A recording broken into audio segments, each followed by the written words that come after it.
Hello साथीहरू, good evening भन्दै है।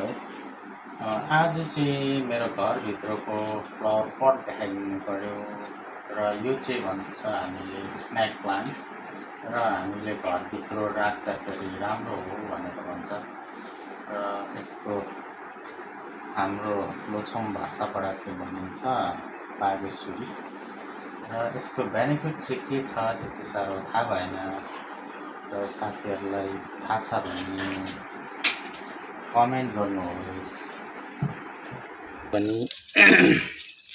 अनि यो चाहिँ भने बाहिरको हो, बाहिर पनि यस्तो टक्क लट गरेर आएको गमलामा ठिक निकाल्दै छाड्दै राख्नुपर्छ। यो चाहिँ एउटा निकालेर अर्को गमलामा लगाइदियो भने सट्टै मिक्सिङ गरेर यो चाहिँ सेम हो, वाइल्डो खालको।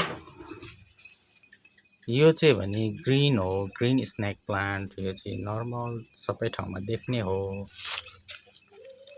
यो चाहिँ भने वाइट खालको स्नेक प्लान्ट रहेछ। यहाँनिर मेरोमा चाहिँ स्नेक प्लान्ट चाहिँ 3टा किसिमको छ।